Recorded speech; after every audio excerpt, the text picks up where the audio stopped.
কি কেমন হয়েছে রান্নাটা? সবাই অবশ্যই কমেন্টসে জানাবেন।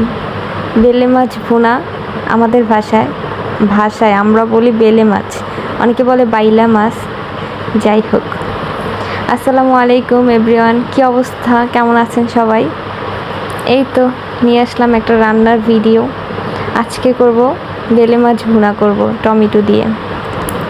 তো ফার্স্টেই মাছটা, আসলে বেলে মাছটা না ভেজে রান্না করলে মজা হয় বেশি, কিন্তু নরম মাছ তো না ভেজে রান্না করলে না ভেঙে যাওয়ার সম্ভাবনাটা অনেক থাকে। তাই ফার্স্টে নুন হলুদ মেখে মাছটা হালকা করে ভেজে নেব।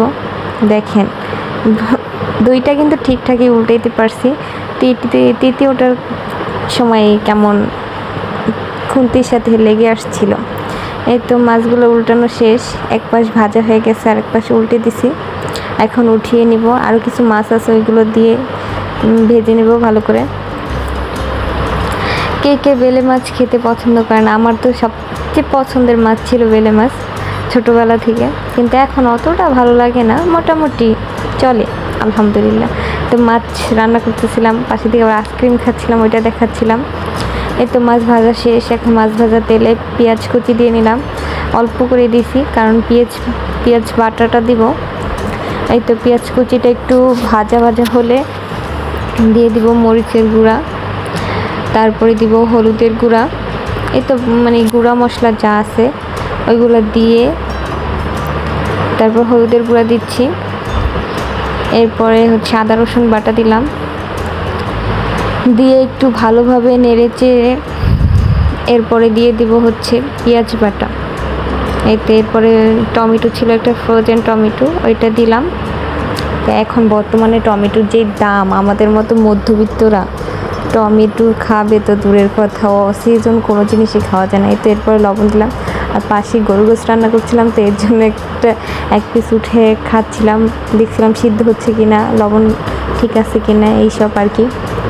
এই তো মশলাটা কষাচ্ছিলাম, ভালোভাবে কষাইলে একটু গরম পানি করে রাখছিলাম আগেই, গরম পানি দিয়ে একটু কষিয়ে নিলাম। এখন হচ্ছে মাছটা দিয়ে দেবো, তো আস্তে আস্তে মাছগুলো দিয়ে দিচ্ছি।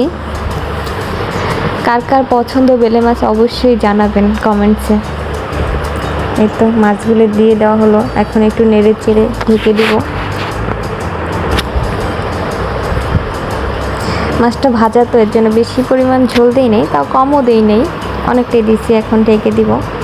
এই তো প্রায় অনেকটা হয়ে আসছে মাছ, নেড়ে চেড়ে এখন একটু লবণ চেক করে নিচ্ছিলাম। তারপরে হচ্ছে একটু জিরা গুঁড়ি দিব, একটু ভাজা জিরার গুঁড়া। তরকারিতে দিলে যদি এখন ধনিয়া পাতা থাকতো, বাজারে ছিল না, পাই নাই অবশ্যই, এর জন্য দিতে পারি নাই। একটু কাঁচামরিচ দিয়ে দিলাম লাস্টের দিকে একটু ফ্লেভারের জন্য, এই আর কি। এই তো প্রায় কমপ্লিট হয়ে গেছে রান্না, আর একটু ঢেকে দিব যেন কাঁচামরিচের ফ্লেভারটা একটু বের হয়। আর মাছটা কেমন হয়েছে রান্না করা অবশ্যই জানাবেন কিন্তু। তো প্রায় হয়ে গেছে, এখন নামিয়ে নিব। আর একটু ঢেকে দিব যেন তেলটা উপরে উঠে, তেলটা উঠলেই নামিয়ে নেব। এই তো নামানো হয়ে গেছে, কেমন হয়েছে জানাবেন অবশ্যই। আল্লাহ হাফেজ।